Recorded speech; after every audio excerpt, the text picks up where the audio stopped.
marketingda tovar va narx siyosati mavzusida geografik narxlash strategiyalari hamda xalqaro bozorga chiqish mavzusini ko'rib chiqamiz. Demak, boshlaylik. Reja. Bizda birinchi reja geografik narxlash ta'riflari va evolyutsiyalari. Ikkinchi reja esa geografik narxlashning turlari. Uchinchi reja xalqaro bozorga chiqish usullari. To'rtinchisi geografik narxlashning xalqaro bozordagi roli. Beshinchisi doimgidek xulosa. Bizda birinchi reja evolyutsiyasi. Dastlabki jamiyatlarda tovarlar almashinuvi asosida olib borilgan savdo faoliyatida ham narxlar hududga qarab o'zgarib turgan. Bu holat uzoq masofalarga yuk tashishda vujudga kelgan transport xatarlari tufayli yuzaga kelgan. Masalan, tog'li hududlarga kelsak, tog'li hududlarda joylashgan aholi punktlariga tovar yetkazib berish uchun ko'proq xarajatlar talab etilgan. Shu sababli ayni bir mahsulotning narxi vodiylarda arzonroq bo'lgan, tog'li joylarda esa sezilarli darajada yuqoriroq bo'lgan. Oradan asrlar o'tib, savdo yo'llarining shakllanishi va transport vositalarining rivojlanishi bilan geografik narxlash strategiyalari yanada aniqroq ko'rinishini kasb eta boshlaydi. Ayniqsa, qadimgi Ipak yo'li orqali olib borilgan savdolarda ushbu strategiyalarning ilk ko'rinishlarini ko'rishimiz mumkin. Karvonlar turli hududlarda talab va taklifga qarab narxlarni o'zgartirib, foyda olishga harakat qilgan. Bu holat o'sha davrlarda narxlar erkin bo'lganligi hamda hududiy xarajatlar asosida belgilanadigan mexanizm mavjud bo'lganligini ko'rsatadi. Uning evolyutsiyasiga yana bir yorqin misol qilib, sanoat inqilobidan keyingi vaziyatni ko'rishimiz mumkin. Birinchisi rivojlangan davlatlarda, ikkinchi esa Yevropada. Rivojlangan davlatlarda ishlab chiqaruvchilar turli geografik mintaqalarga xarajatlarni hisobga olib, maxsus narxlash strategiyalarini ishlab chiqqan. Bu davrda geografik narxlash strategiyalari ilk bor ilmiy nuqtai nazardan o'rganila boshlanadi. Yevropaga kelsak, savdo va marketing olimlari narxni faqat mahsulot qiymati asosida emas, balki uni iste'molchilarga yetkazib berish jarayoni ham xarajatlar asosida belgilanishini taklif qila boshlaydilar. Uning evolyutsiyasiga AQSh ham o'zining hissasini qo'shgan. 20-asr boshlarida Jerome McCarthy o'zining 4P modeli, ya'niki Product, Price, Place, Promotion orqali narx siyosatini tahlil qilgan. U place omilini, ya'ni mahsulotning qayerda sotilishini narxga ta'sir qiluvchi asosiy omil sifatida ta'kidlagan. Shundan so'ng kompaniyalar bozordagi iste'molchilarning yashash joyi, xarid qilish kuchi va transport infratuzilmasini hisobga olgan holda maxsus narx siyosatlarini ishlab chiqishdi. Masalan, AQShda yirik kompaniyalar o'z mahsulotlarini sharqiy sohilda bir narxda, g'arbiy sohilda esa boshqa narxda sotishgan. Geografik narxlash turlarini biz free on board usulida ko'rishimiz mumkin. Bu usulda xaridorlar mahsulotni ishlab chiqaruvchilardan olib va transport xarajatlarini o'zlari to'laydi.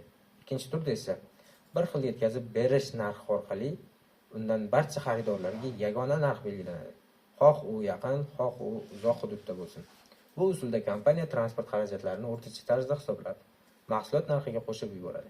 Uchinchi turga kelsak, zonal narxlash strategiyasi bo'lib, bunda mamlakat yoki mintaqa bir necha zonalarga bo'linadi va har bir zonaga alohida narx belgilanadi.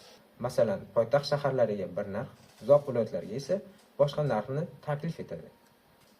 Bu tur qatorida 4-turni ko'rishimiz mumkin. Bazaviy nuqta narxlash strategiyasi bo'lib, unda belgilangan bazaviy nuqtadan boshlab narxlar hisoblanadi. Bu usul odatda sanoat korxonalari yoki katta hajmli jo'natmalardan keng qo'llaniladi. Har bir tur ma'lum iqtisodiy transport va logistik sharoitlarga moslab tanlanadi. Kompaniyalar strategiyani tanlayotgan raqobatchilar bozor talabi va xarajatlari kabi omillarni inobatga oladilar.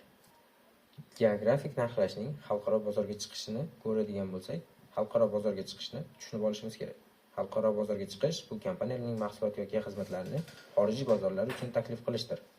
Bunday jarayon strategik yondashuv, puxta reja va tahlilni talab qiladi. Eng keng tarqalgan usullardan biri bu eksportdir. Ya'ni kompaniyani o'z mahsulotini bevosita yoki vositachilar orqali chet el bozorlariga sotadi. Eksport sodda va xavfi kam usullardan biri bo'lib, ko'plab yangi boshlovchilar kompaniyalardan aynan shu yo'lda boshlaydilar. Ikkinchi usul franchising bo'lib, u orqali kompaniya o'z brendi va ish tizimini boshqa mamlakatlardagi hamkorlariga litsenziya asosida beradi. Uchinchi usul esa qo'shma korxona, joint venture, ya'ni mahalliy kompaniyalar bilan hamkorlikda biznes yuritish shaklidir. Geografik narxlash strategiyasi asosiy jihat va elementlarini ko'radigan bo'lsak, xaridorlarning to'lov qobiliyati, tashish xarajatlari, mahalliy raqobat sharoiti, bozor segmentatsiyasi, valyuta kurslari va soliq tizimlarini ko'rishimiz mumkin. Ya'niki, xaridorlarning to'lov qobiliyati bu xaridorning mahsulot yoki xizmat uchun pul to'lash imkoniyati va tayyorgarligidir. Bu omil narx siyosatini shakllantirishda, ayniqsa marketingda muhim rol o'ynaydi, chunki to'g'ri baholangan narx mijozning moliyaviy imkoniyatlariga mos bo'lishi kerak bo'ladi. Tashish xarajatlariga keladigan bo'lsa esa, bu mahsulotni ishlab chiqarish joyidan xaridorgacha yoki sotuv nuqtasigacha yetkazib berish uchun ketadigan umumiy xarajatlardir. Ular narx siyosatida, ayniqsa geografik narxlash, logistik rejalashtirish, raqobatbardoshlikni baholash jarayonlarida muhim omil hisoblanadi. Mahalliy raqobat sharoitida esa bu bir hudud yoki mintaqadagi bozor faoliyati yuritayotgan kompaniyalarni o'rtasidagi raqobatni o'ziga xos iqtisodiy, madaniy va marketing jihatlarini anglatadi. Mahalliy raqobat darajasi narx siyosati, mahsulot sifati, xizmat ko'rsatish darajasi va innovatsiyalarga ta'sir ko'rsatadi. Bozor segmentatsiyasi. Bozor segmentatsiyasi bu biz bilganimizdek bozordagi xaridorlarning o'ziga o'xshash ehtiyojlari, xarid odatlari, demografik yoki psixologik xususiyatlariga qarab guruhlarga ajratish jarayoni hisoblanadi. Segmentatsiya kompaniyalarga maqsad va marketing strategiyalarini ishlab chiqishga yordam beradi. Chunki har bir segment uchun mos mahsulot, narx, reklama, sotuv usullarini tanlash mumkin bo'ladi. Bu moslashuv bozorda muvaffaqiyatga erishish uchun muhim omil hisoblanadi. Narx bo'yicha raqobat ustunligi esa xalqaro bozorda har xil darajadagi to'lov qobiliyatiga ega iste'molchilar mavjud bo'lganligi sababli narxni moslashtirish orqali kompaniyalar kengroq auditoriyani qamrab olishi. Bu narx bo'yicha raqobat ustunligi bozorga ulushni oshirishga imkon beradi. Xulosa qilib aytadigan bo'lsak, geografik narxlash strategiyasi xalqaro bozorlarda muvaffaqiyatli faoliyat yuritishning muhim vositasidir. Kompaniyalarga har bir mintaqaning iqtisodiy, madaniy, raqobat sharoitlariga mos ravishda narx belgilash imkonini beradi. Bu strategiya nafaqat xarajatlarni hisobga olgan holda foyda olishni ta'minlaydi, balki brend imijini mustahkamlab, global raqobatda ustunlikni yaratadi.